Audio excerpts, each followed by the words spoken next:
السلام علیکم دوستانو د کرکټ په اړه د نن شپه تازه مهم خبرونه د افغانستان کرکټ ملي لوبډلې ځوان توپوهونکی او وکټ ساتونکی رحمان الله ګربز نيپال ته روان شوی دی ترڅو د نيپال په تجارتي لیګ کې ګډون وکړي ویډیو تر اخره را سره وګورئ که په دې چینل کې نوی یاست د چینل هم در سره سبسکرایب کړئ بلخوا بیا د افغانستان او بنگلاديش د 19 کلونو ترمنځ د 4 ورځنۍ لوبې دویمه ورځ پای ته ورسېدل افغان 19 کلونو پر بنگلاديش 4 منډې واړولې بلال سعیدي په 101 منډه ناټ اوټ ولاړ دی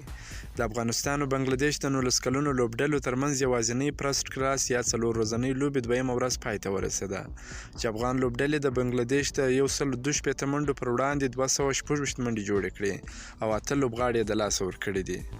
د افغانستان کرکټ ملي لوبډلې د شلاوريزو لوبو لوبډلمشر او خورا تجربه لرونکي لوبغاړي محمد نبی د کرکټ نړیوال شورا د شلاوريزو نړیوالو لوبو په تازه درجه بندۍ کې لومړی مقام خپل کړی دی دا ویاړ د نوموړي او ټول افغانانو ته مبارک وي پخوانی لوبډلمشر اصغر افغان دویم واده وکړ د افغانستان کرکټ ملي لوبډلې لوبډلمشر اصغر افغان د دویم ځل لپاره واده وکړ اصغر افغان چې 33 کال عمر لري د تیر 2020 کال په نومبر میاشت کې د دویم ځل لپاره وروسته لاغه کوزده وکړه کله چې هغه ته د ملي لوبډلې د درې واړه فارمټونو لوبډلمشري ورترغاړه سو اوس مهال کله چې هغه په کرکټ بورډ کې قضیه پای ته ورسول او د نړیوال جام لپاره په لوبډله کې شامل سو نو ورته جوختې د واده خبر هم راغلی او خپل خوشي یو پدوا کړه د یادولو وړ چې اصغر افغان یوازې یو 15 کلن زوی لري او 4 لوڼې لري په همدې سبب یې دویم واده وکړ عزیز الله فضلی پاکستان ته ځي چې د پاکستان کرکټ ملي لوبډله افغانستان ته را دعوت کړي د افغانستان کرکټ بورډ عمومي رئیس عزیز الله فضلی پاکستان په سفر ځي چې د افغانستان او پاکستان سیالۍ لپاره د پاکستان کرکټ ملي لوبډله کابل ته د لوبو لپاره دعوت کړي د معلوماتو له مخې عزیز الله فضلی د سپټمبر په 15 نیټه پاکستان ته ځي خو لا هغه وروسته به بیا هند بنگلاديش او متحده عربي اماراتو ته هم ولاړ شي